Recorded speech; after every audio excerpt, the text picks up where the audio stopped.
Bismillahirrahmanirrahim. Assalamualaikum warahmatullahi wabarakatuh. Okey, so perkongsian kali ini kita nak tunjukkan tentang aplikasi Microsoft Office daripada ni lah Play Store. Ini khas untuk Android lah. Ambil dekat Play Store. Lepas tu type Microsoft Office.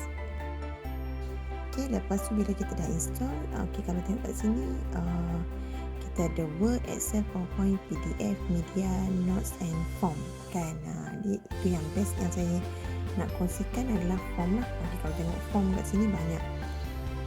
Biasanya so ni antara ID lah. ID MOE, ID DC dan juga kita punya ID yang personal lah. Katakan kita pergi kalau perasan ada home. Yang home ni yang muka depan dia lah. Yang kalau tekan tambah ni dia ada notes. Boleh ambil notes. Kita nak scan aligns dia, and then kita create Word, Excel ataupun PowerPoint. Kali ni tak nak tunjuk yang ni, nak tunjuk action. Action ni banyak juga. Ada transfer file, share nearby, image to text kan, image to table, from your picture to Excel. Ada banyak lah. Cuma kali ni sign PDF, scan PDF, picture to PDF kan, dokumen banyak sangat yang do more with PDF kan. Kalau kita dah ada PDF, so kita boleh buat banyak perkara lah. So scan QR code ada. So saya nak tunjukkan yang bawah sekali ni, create a form. Create survey and other form lah. So saya tunjukkan contoh kat sini. Alright, so dia akan create lah.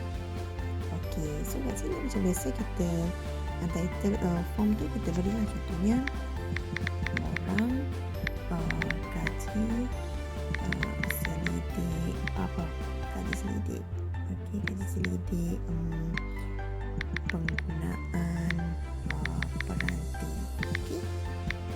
Katakan untuk anak murid kita lah. Orang gaji selidik penggunaan peranti di rumah. Contohnya di rumah. Lepas tu tekan right kat sini, kat ujung sini sudah ada kan. So dia kata add your first question here. So nak tanya apa? Nak tanya, katakan kita nak tanya, kita letak nama dulu lah. Masukkan nama, masukkan nama pelajar. Masukkan nama pelajar. Kalau mesti kena jawab tu, tekan required lah. Kalau nak contoh macam jawapan yang panjang, so ambil long answer lah. Kalau yang pendek lama, so tak perlu klik long answer tu. Lepas tu banyak lagi. Kalau yang ni option, contohnya kita boleh tanya peranti yang digunakan untuk PDPR. Kita buatlah kat sini telefon, laptop, katakan tak dulu lah. Lepas tu required kan, ataupun kita boleh buat multiple answer lah. Jadi yang menjawab soalan kita boleh buat. Kalau perasan tak, kalau kita tak klik multiple answer, dia jadi bulat-bulat macam ni. Kalau kita boleh klik banyak, dia jadi kotak kan. Kita di bulat jadi kotak. Lepas tu nak tanya apa lagi? Nak tanya contohnya apa lagi kat sini? Rating lah. Kita boleh letak kat sini capaian internet di kawasan pelajar. Jadi boleh kata tanda 1 untuk orang memuaskan, 5 untuk capaian internet yang sangat bagus. So required juga kan. Lepas tu katakan 3 ni, so kita boleh share lah kat sini. Kalau perasan nampak tak, bila kita nak share only people in my organization ni, kita boleh tukar. So klik anyone can respond lah semua.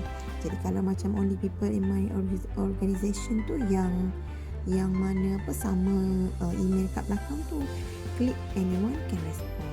Jadi boleh terus copy link. Nampak tak, this is a link ready untuk kita boleh copy lah. So kita boleh copy saja dekat WhatsApp ke Telegram ke mana-mana media sosial lah, platform mana-mana sajalah. Nak Microsoft Teams ke, kat Google Classroom ke, tak kisah.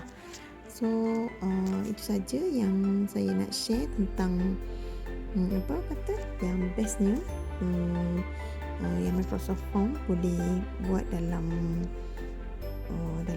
dalam Office 365 melalui mobile phone. Selamat mencuba. Bye.